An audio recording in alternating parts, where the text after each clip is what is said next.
Good morning student. आज का ये video note BA part 1 honours के पेपर 1 का है और आज का टॉपिक है बुद्ध के तृतीय आर्य सत्य, the third noble truth of Buddha, जो कि है दुख निरोध। पिछले भाग में हम लोगों ने बुद्ध के प्रथम आर्य सत्य और द्वितीय आर्य सत्य पर चर्चा किया था। अब हम लोग बुद्ध के तृतीय आर्य सत्य पर चर्चा करेंगे। द्वितीय आर्य सत्य में बुद्ध ने दुख के कारण को माना है। इससे प्रमाणित होता है कि यदि दुख के कारण का अंत हो जाए तो दुख का भी अंत अवश्य होगा। जब कारण का ही अभाव होगा तो उससे कार्य की उत्पत्ति कैसे होगी। वह अवस्था जिसमें दुखों का अंत होता है दुख निरोध मार्ग कहा जाता है। दुख निरोध को बुद्ध ने निर्वाण कहा है। अन्य दर्शनों में जिसे मोक्ष कहा गया है, उसी सत्ता को बौद्ध दर्शन में निर्वाण कहा गया। निर्वाण की प्राप्ति इस जीवन में भी संभव है। एक मानव इस जीवन में भी अपने दुखों का निरोध कर सकता है। एक व्यक्ति यदि अपने जीवन काल में ही राग, द्वेष, मोह, आसक्ति, अहंकार इत्यादि पर विजय पा लेता है तब वह मुक्त हो जाता है। मुक्त व्यक्ति को अहर्त कहा जाता है। महात्मा बुद्ध ने 35 वर्ष की अवस्था में बोधि इनलाइटमेंट को प्राप्त किया था। उसके बाद भी वे 45 वर्ष और जीवित रहे। निर्वाण प्राप्ति के बाद शरीर कायम रहता है क्योंकि शरीर पूर्व जन्म के कर्मों का फल है। अतः निर्वाण का अर्थ जीवन का अंत नहीं है, अपितु यह एक ऐसी अवस्था है जो जीवन काल में भी प्राप्त किया जा सकता है। निर्वाण निष्क्रियता की अवस्था नहीं है। निर्वाण प्राप्त करने के लिए व्यक्ति को सभी कर्मों का त्याग कर बुद्ध के 4 आर्य सत्यों का मनन करना पड़ता है। परंतु जब ज्ञान की प्राप्ति हो जाती है तब उसे अलग रहने की आवश्यकता नहीं महसूस होती है। यहाँ पर एक आक्षेप उपस्थित किया जा सकता है। यदि निर्वाण प्राप्त व्यक्ति संसार के कर्मों में भाग लेता है तो किए गए कर्म संस्कार का निर्माण कर उस व्यक्ति को बंधन की अवस्था में क्यों नहीं बांधते। इस प्रश्न के उत्तर में कहा जा सकता है कि बुद्ध ने 2 प्रकार के कर्मों को माना है। एक प्रकार का कर्म वह है जो राग, द्वेष, मोह से संचालित होता है। इस प्रकार के कर्म को आसक्त कर्म, इंटरेस्टेड एक्शन कहा जाता है। दूसरे प्रकार का कर्म वह है जो राग, द्वेष, मोह से रहित होकर तथा संसार को अनित्य समझकर किया जाता है। इस प्रकार के कर्म को अनासक्त कर्म, डिसइंटरेस्टेड एक्शन कहा जाता है। जो व्यक्ति अनासक्त भाव से कर्म करता है वह जन्म ग्रहण नहीं करता है। बुद्ध की अनासक्त कर्म भावना गीता के निष्काम कर्म भावना से मिलती जुलती है।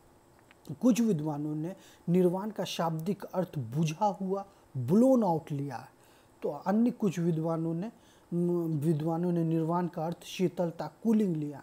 जिन लोगों ने निर्वाण का अर्थ बुझा हुआ समझा, उन लोगों ने निर्वाण के संबंध में जो मत दिया है उस मत को निषेधात्मक मत, निगेटिव कंसेप्शन कहा जाता है। जिन लोगों ने निर्वाण का अर्थ शीतलता समझा, उनके मत के अनुसार उसे भावात्मक मत, पॉजिटिव कंसेप्शन कहा जाता है। निषेधात्मक मत के समर्थकों ने निर्वाण का अर्थ बुझा हुआ समझा। उन लोगों ने निर्वाण की तुलना प्रकाश, दीपक के बुझ जाने से की है। जिस प्रकार दीपक के बुझ जाने से उसके प्रकाश का अंत हो जाता है, उसी प्रकार निर्वाण प्राप्त करने के बाद व्यक्ति के समस्त दुख मिट जाते हैं। निर्वाण के इस अर्थ से प्रभावित होकर कुछ बौद्ध अनुयायियों और कुछ अन्य विद्वानों ने निर्वाण का अर्थ पूर्ण विनाश समझा है।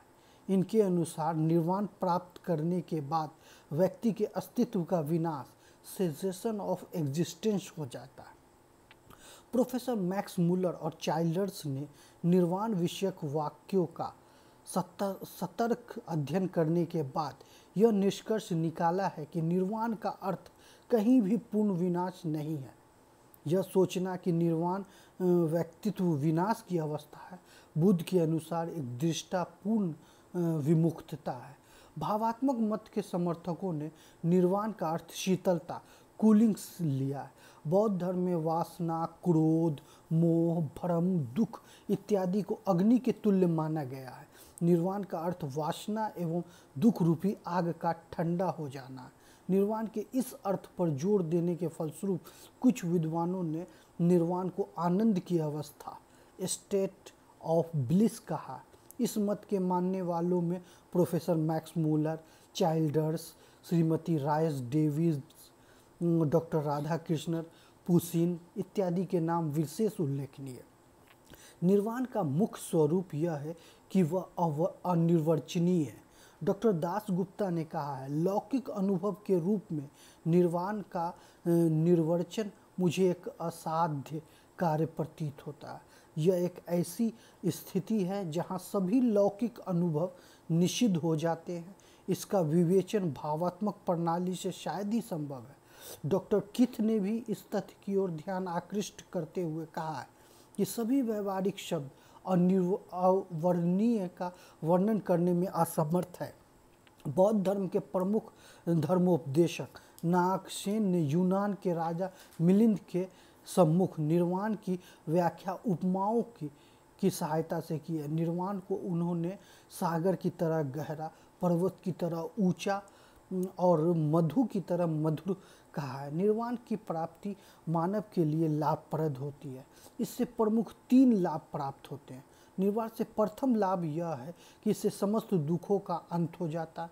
निर्वाण का दूसरा लाभ यह कि इससे पूर्ण जन्म की संभावना का अंत हो जाता है। निर्वाण शब्द निर और वान शब्द के सम्मिश्रण से बना। निर का अर्थ है नहीं और वान का अर्थ है पूर्ण जन्म पथ। अतः निर्वाण का अर्थ पूर्ण जन्म रूपी पथ का अंत हो जाना। निर्वाण का तीसरा लाभ यह है कि निर्वाण प्राप्त व्यक्ति का शेष जीवन शांति से बीतता है। निर्वाण के ये भावात्मक लाभ है और जबकि अन्य 2 वर्णित लाभ निषेधात्मक निगेटिव है। हाँ, अब हम लोग बुद्ध के चतुर्थ आर्य सत्य the fourth noble truth of Buddha पर चर्चा करेंगे। बुद्ध ने चतुर्थ आर्य सत्य में दुख निरोध की अवस्था को अपनाने के लिए एक मार्ग की चर्चा की है। इस मार्ग को दुख निरोध मार्ग कहा गया। इस मार्ग को अपनाने से दुखों के कारण का अंत हो जाता है। इस मार्ग पर चलकर बुद्ध ने निर्वाण को अपनाया था। यह मार्ग प्रत्येक व्यक्ति के लिए खुला है। बौद्ध धर्म एक सर्वव्यापी धर्म, यूनिवर्सल रिलीजन है, इसलिए वहाँ ऐसे मार्ग की ओर संकेत है जिसका प्रयोग प्रत्येक व्यक्ति कर सकता है। बुद्ध का यह आर्य सत्य अनेक धर्म और उनके धर्म और नीति शास्त्र का आधार स्वरूप है। इस मार्ग को अष्टांगिक मार्ग, द 8 फोल्ड नोबल पाथ कहा जाता है, क्योंकि इस मार्ग के 8 अंग बतलाए गए हैं। अतः एक एक करके इन 8 मार्गों पर हम चर्चा करेंगे। सबसे पहला, सम्यक दृष्टि, राइट व्यूज। बुद्ध ने दुख का कारण अविद्या को माना है।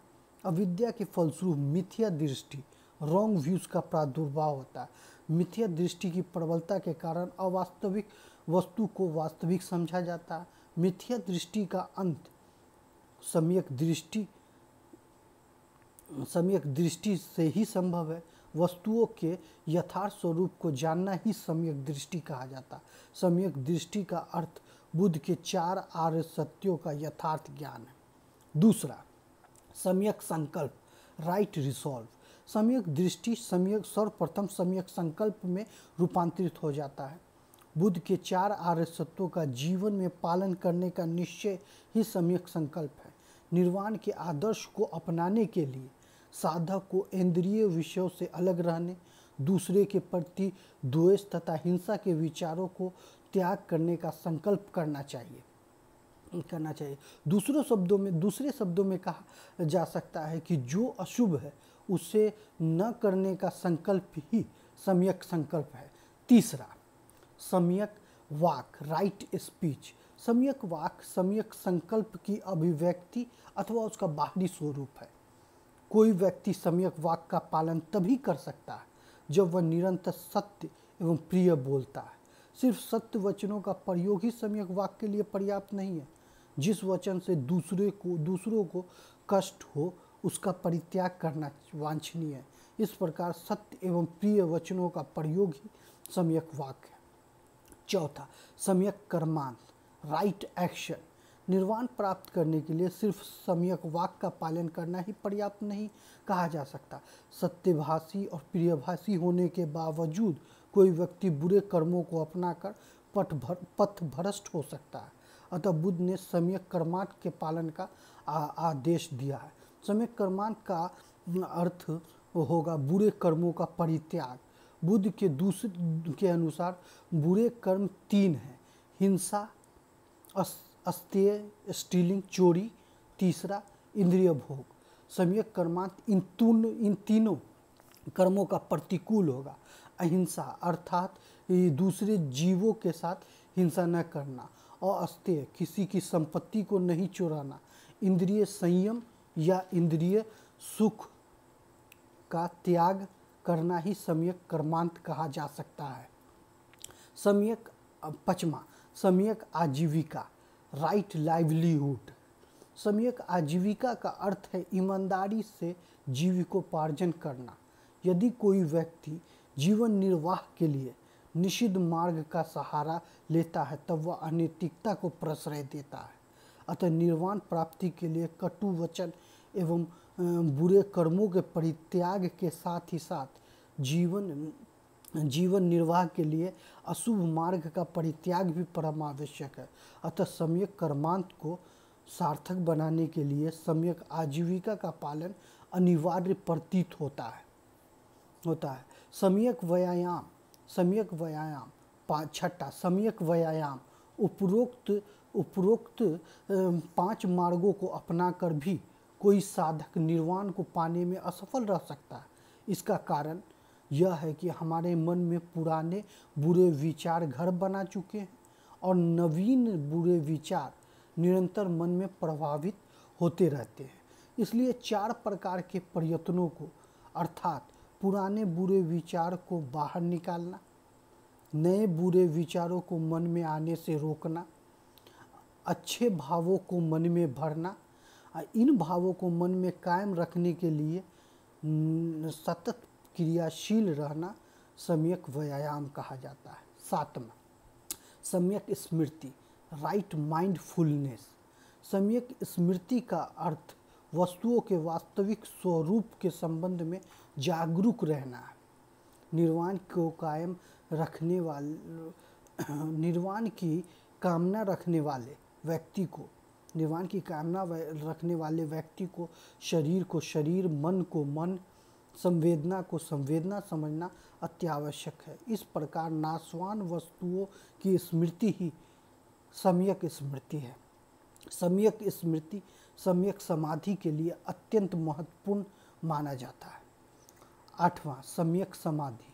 7 मार्गों पर चलने के बाद निर्वाण की चाह रखने वाला व्यक्ति अपनी चित्त वृत्तियों का निरोध कर समाधि की अवस्था अपनाने के लिए के योग्य हो जाता है।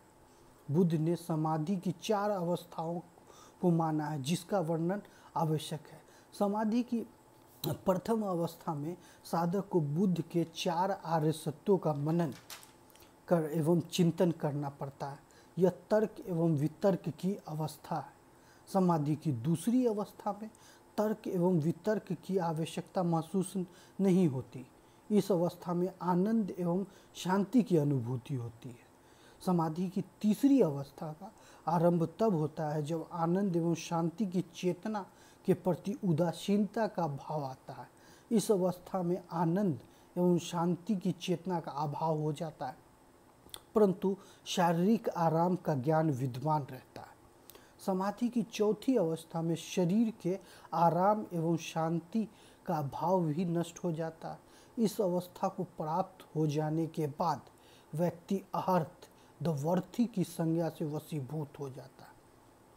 बुद्ध के अष्टांगिक मार्ग को प्रज्ञा, नॉलेज, शील, कंडक्ट और समाधि, कंसंट्रेशन नामक विशेष अंगों में विभाजित किया जाता है। सम्यक दृष्टि और सम्यक संकल्प प्रज्ञा के अंतर्गत आते हैं। सम्यक वाक, सम्यक कर्मांत, सम्यक आजीविका और सम्यक व्यायाम शील के अंतर्गत आते हैं।